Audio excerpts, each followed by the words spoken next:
They put my name in textbooks. They built a little bronze statue of me in front of courthouse back home. There's a plaque under it that says, Colonel James Harlow, hero of 2 wars. That's the version you're supposed to believe. The neat, polished one. The one they show to kids so they'll stand a little straighter during the national anthem. Here's the problem. I killed more of my own people than the enemy ever did, and they gave me medals for it. My name is James Harlow. I'm 94 years old. My hands shake when I pour coffee, and sometimes I forget where I put my glasses. But I never forget a village called St. Martin's-sur-Lac, or another one called Tonmai. And before I die, I want at least one version of the story that doesn't lie. Kansas, 1943, before the storm. I grew up in Kansas. If you've never been there, imagine an ocean made of wheat and sky, wind louder than your own thoughts, church bells on Sunday, crickets at night. My mother prayed for peace. My father prayed for victory. Neither of them ever prayed for me to stay a boy. When Pearl Harbor happened, we listened to the president on a crackling radio, huddled around it like it was a campfire. My dad's hand rested on my shoulder the whole time. Not gentle, measuring. Your time's coming, Jimmy, he said when the speech was over. You'll make us proud. He didn't say, you'll come back alive. Nobody did. I turned 18 in 1943. 2 weeks later, I was standing on a concrete parade ground at some fort with a haircut I didn't recognize and a uniform that still smelled like the factory. They looked at my test scores and said, You're smart. You'll work the radio. You'll call in support. You won't even have to see the enemy. They made it sound almost clean. They didn't explain that a voice on the radio can kill 100 people faster than a man with a rifle. France, 1944, first fire mission. France. France looked like those paintings they used to hang in the church basement. Rolling fields, stone farmhouses, little roads that curled around hills. From far enough away, you could pretend there wasn't a war at all. I was a forward observer. That's a fancy way of saying. I pointed at things, and then those things disappeared. We were set up behind a hedgerow the first time it really mattered. Rain coming down sideways. Mud on my boots. Lieutenant shouting over the artillery in the distance. Kansas, he yelled. That was my nickname. Kansas, mark that hedgerow. Crowds dug in along the line. Bring the thunder. My hand was shaking so bad I could barely hold the pencil. But I got the coordinates down. Read them into the handset. Voice cracking like I was back in middle school. 10 seconds later, the sky tore open. Shells came in like angry stars. The hedgerow disappeared behind a curtain of dirt and leaves and fire. Guys around me yelled, Yeah, get some. Slapped my back. Then the second salvo went a little long. Hit a farmhouse behind the hedgerow. Nobody cheered for that one. We didn't go down there that day. We just watched the smoke and pretended it didn't smell like burning wood and something else we couldn't admit out loud. That night, I lay in my foxhole and stared at my hands in the dark and thought, they look the same. So why do I feel like something's already broken?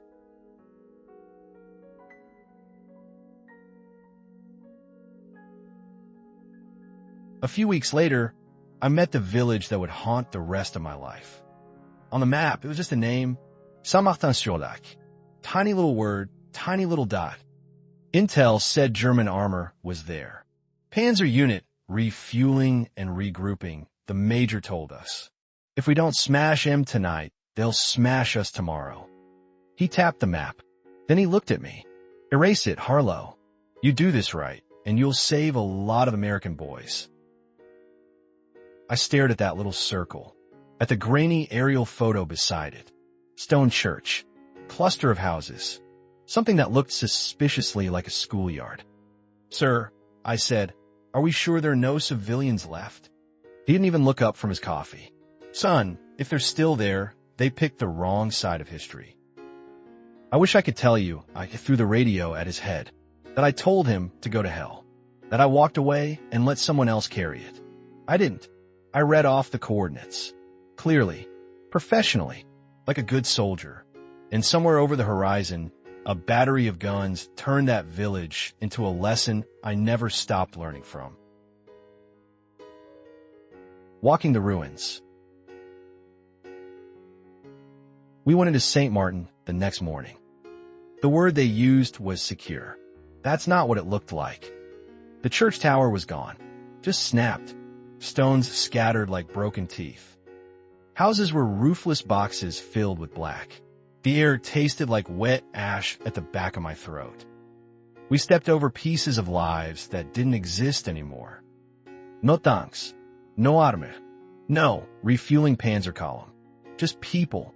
Old man in a doorway, eyes still open. Woman with half her dress burned off, clutching something to her chest so hard they had to pry her fingers loose. And then there was the girl. Black hair, bare feet, red ribbon. She lay in the street like she just tripped and fallen. Except kids who trip don't usually let go of their toys. She still had a little metal horse in her hand. One of the wheels had melted. My lieutenant stood next to me. Vispet Jesus. The major walked up, took one look, and said, Marque em as enemy collaborators. We move. Just like that. Sentence passed. History edited. I remember wanting to say something. Anything, but the only sound I made was my pen scratching on a report line that said, Enemy neutralized. Civilian presence. Minimal. Bronze Star. 2 weeks later, I stood in front of the courthouse back home. Clean uniform. Shoes polished so hard they could have signaled planes. The mayor read from a paper. The crowd clapped at the right spots. For decisive action at St. Martin-sur-Lac, saving the lives of American soldiers, we present Private James Harlow with a Bronze Star. My mother cried. My father wasn't a hugger, but he crushed my shoulder like it might turn into coal and diamonds if he squeezed hard enough. People lined up to shake my hand. Thank you for your service. You're a real hero, son. I smiled in every photo. You can go find them in the old newspapers. I look proud. What you can't see is the little metal horse I can't stop thinking about.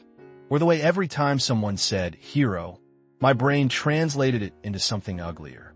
But I let them say it, over and over, because lies are heavy, and it's easier to carry them when other people help you lift them. Years in static. The war ended on paper. In my head, it just changed frequency. I stayed in the Army. I told myself it was a career. Truth is, it was an excuse not to sit alone with my thoughts on some Kansas porch. Korea came. Another map. Another set of names that didn't belong to me. I did my job. Called in fire. Watched dots become smears. The medals kept coming. Not as shiny as the first, but they filled space on my uniform. Time for me wasn't years. It was operations, maps, grids, bodies I didn't see up close. By the early 1960s, I was the one giving orders instead of taking them. Colonel Harlow, people said like the word tasted good in their mouths. I had an office, a window, a row of ribbons framed on the wall. Sometimes I'd catch my reflection in the glass. Middle-aged man, neat hair, sharp jaw. And for a second, I'd see the kid from St. Martin underneath it, mud on his boots, smoke in his nose, staring at a red ribbon on the ground. Then the phone would ring, and the past would fall back into line. Vietnam on TV.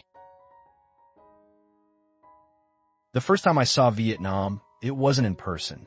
It was on television. Grainy black and white images. Helicopters, rice paddies, boys too young carrying rifles too big. It felt familiar. Different jungle, same ghosts. We'd sit in the officers' club, drink in hand, while the news talked about advisors and limited engagements. I remember someone saying, "Thank God that's not us." I stared at the screen and thought, not yet. They called me in a few months later. Colonel Harlow, We need experienced men in theater. People who understand artillery, air support, big picture operations. They said all the right words. Duty, service, strategic value. I looked at my framed bronze star, at the line under it, Samartin, and this stupid, poisonous thought slithered through my brain. Maybe if I do it right this time, it cancels out what I did back then. That's not how it works, but I told myself it might be. So I said yes. Again. Vietnam, 1968 thành mi. Vietnam didn't smell like France. It smelled like jungle rot, fuel, and fear that had been sweating all day in 100-degree heat. I flew over endless green. From up there, villages looked like toy sets your kid might build on the floor. Little clumps of roofs. Paths like scribbles. We landed at a forward base. Someone handed me a stack of maps and a cup of bad coffee. Here's the AO, Colonel. Here's the routes. Here's Ton Mai. The name hit me harder than the heat. On the map, it was another tiny circle. A note in the margin. Suspected VC presence. Night movement. Civilian support cells. A young captain stood beside me. Maybe 26. Strong jaw, clean uniform, the kind of smile recruitment posters love. We've been tracking radio chatter, sir, he said. Looks like they're moving men and supplies through that village. We take Ton Mai out, we save American lives. He was so sure, so excited. I looked from his face, to the map, to the word Ton Mai, and for a heartbeat, the ink blurred into something else. Samartin. I blinked, and it was just Vietnam again. Your call, sir, the captain said.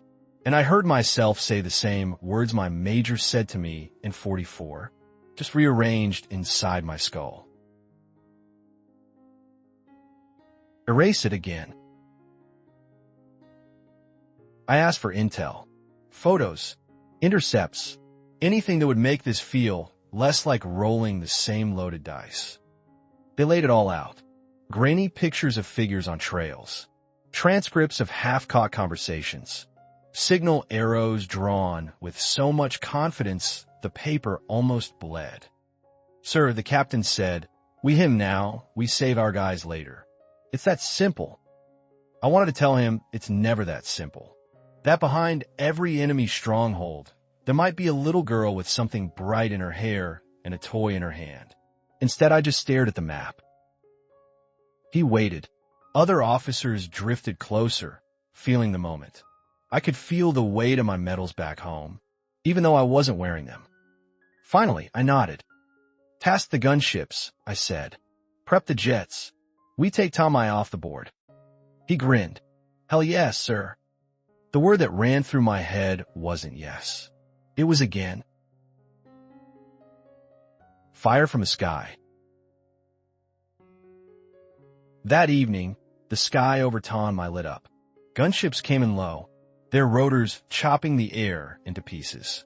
Rockets drew bright lines through the dusk. Everywhere they landed, something bloomed. Fire, smoke, debris. From our ridge, it barely looked real. More like some grainy movie projected onto the jungle. The captain watched through binoculars. Beautiful, he muttered. I remembered someone saying the same thing in France. Different war, same word. A voice crackled over the radio. Direct hits. Structures destroyed. Secondary explosions. Must have been ammo.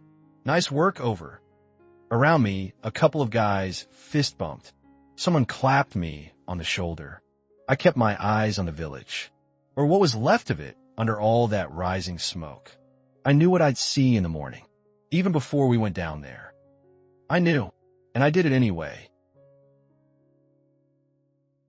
Walking through Ton Mai. You always go in after, to assess damage. Ton Mai didn't look like a battlefield. It looked like a crime scene. Huts flattened, roofs peeled back, palm trees snapped in half. We stepped past craters full of black water, past shapes I try not to focus on. Some had rifles near them, some didn't. Near what used to be the center of the village, a woman lay curved over something, her back arched, arms wrapped tight. One of the ARVN soldiers tried to move her. Her body wouldn't let go. When they finally pried her arms open, there was a boy under her. 5, maybe 6. He was burned into her. Off to the side, a baby was crying. Thin, high sound, like it was more annoyed than scared. A South Vietnamese sergeant picked him up. The baby's face was streaked with soot and tears. The sergeant said something, looking right at me. Our interpreter swallowed once and translated quietly. He says, "The child is asking you." What? I looked at that baby and saw a girl in France with a red ribbon. And I had just as much of an answer now as I did back then. None. The photo. Back at base, I couldn't sleep. Didn't even try. I sat at my field desk, flipping through reports like a man digging for a loophole big enough to crawl through. That's when I found the photo. Recon had taken aerials of Tom my days before the strike. Routine. Filed. Forgotten. I spread them out. Huts. Paths. Little fields. Then one frame stopped me. 3 children standing in a clearing, looking up at the plane. Even from way up high, you could see their faces were curious, not afraid. And one of the girls had something in her hair, a little bright spot. I brought the photo closer. Heart pounding so hard, the paper shook. It was a ribbon. Color didn't show, but I didn't need it to. In my head, it was red. France, Vietnam, 2 different wars. One man calling the shots. I had the sudden, sick feeling that maybe I wasn't a soldier who'd made a few mistakes. Maybe I was the mistake history kept making on purpose. The clean report. The next day, HQ sent a man. You can always tell when someone's rear echelon. Boots too clean. Uniform too pressed. Smells like soap instead of smoke. He sat down across from me, smiled like we were old friends, and slid a paper onto my desk. "Colonel Harlow," he said, "held a job at Tonmai. We just need your signature to make it official." I read the first line. Enemy stronghold eliminated. Civilian casualties negligible. Same rhythm. Same language. It was St. Martin all over again. Only the names had changed. I asked him, "You read this? You believe it?" He shrugged. "I believe what needs to be believed," he said. "That's how we win. I know you understand. You did St. Martin, right? We've all read your file." He winked. I sat there, with that paper, and realized something terrible. I wasn't a hero they misunderstood. They knew exactly what I was useful for. Finally saying no. In France, I signed without thinking. In Vietnam, my hand wouldn't move. The pen felt heavier than any rifle I'd ever carried. The man across from me frowned. "Colonel? Problem?" I heard myself say, "Yes." He blinked. "Yes, what?" "Yes, there's a problem," I said. "This report is a lie. Change it. You put the civilians in there. You put the kids in there." He stared at me like I'd just started speaking a language no one taught him in officer school. "Sir, that's career suicide." "Maybe it's time I killed the right thing," I said. "Maybe this career needed to die years ago." He left the paper on my desk for when you came to your senses. I didn't sign it. Not that day. Not ever. Tonmai stayed in the files as a messy footnote. Officially, some things went wrong. Unofficially, it was exactly what they'd asked for. I didn't become a good man in that moment. I just stopped making the same choice. Sometimes that's all you get. Retirement in the textbook. Eventually, the war ended again. We packed up, filed things, moved on. On paper, anyway. I retired quietly, got a pension, a handshake, a watch I never wear. Years later, my daughter came over with a history book from her son's school. "Dad, look," she laughed. "You're in here." She opened to a glossy page. There I was, young, serious, medals lined up like polite little eyes on my chest. The caption read, Colonel James Harlow, exemplary hero of operations in France and Vietnam. My daughter looked so proud. Her eyes were shining. I forced a smile. Said the line every old soldier says. I just did my job, honey. That night, when the house was quiet, I took that textbook to the kitchen table, grabbed a pen, crossed out the word exemplary. Above it I wrote, expensive. The tape. I started recording this tape the day my doctor said the word terminal. It's funny. You'd think that word would scare you. But for me, it felt honest. An end point. Finally. People ask old soldiers to tell stories. They want the clean ones. The almost funny ones. The ones where the worst thing that happens is a cold night or bad food. Some stories don't fit in living rooms. They belong in dark rooms like this, with just a lamp and a machine that still remembers how to spin tape. So that's what I'm doing. Not for the textbooks. Not for the statue. For the girl in St. Martin. For the children in Tonmai. For the baby that looked at me and, through a stranger's mouth, asked why. And for the scared kid named Kansas, who thought being called a hero would feel different than this. What war really makes? You want to know what war makes? Posters say it makes heroes. Recruiters say it makes men. Politicians say it makes peace. From where I'm sitting, war mostly makes liars. It makes kids who were drawing in notebooks 6 months ago start drawing red circles on maps instead. It makes decent people say phrases like acceptable losses while they sign papers that bury someone else's family. We pin medals on the ones who break in ways we can market. The rest, they just go quiet. I'm not telling you this so you'll hate your country. I'm telling you so you'll stop worshiping people like me without reading the fine print. What you should remember. If a teacher ever points at my picture in a book and tells you my name like it's something holy, I want you to remember this instead. I was a scared kid with a radio in France who erased a village because a man with clean boots told me to. I was a scared man with a map in Vietnam who did it again because a younger man with bright eyes was watching. The bravest thing I ever did was say no once, when it was already far too late for the people who needed me to say it earlier. So don't name a school after me. Don't put my face on a mural. If you want to honor someone, honor the people whose names aren't printed anywhere. The ones under the rubble. The ones listed as collateral in reports no one reads. The last line. Soon enough, they'll put me in a box, drape a flag over it, play a bugle, say nice things into a microphone. Some chaplain will talk about honor and service. Some officer will hand my granddaughter a folded piece of fabric and tell her I was a hero. She might believe him for a while. If she ever finds this tape, if you ever hear these words, I hope you understand something. Being called a hero and being a good man are not always the same thing. I did terrible things when I was young and scared, and when I was old and tired, I finally told the truth. That's all I've got.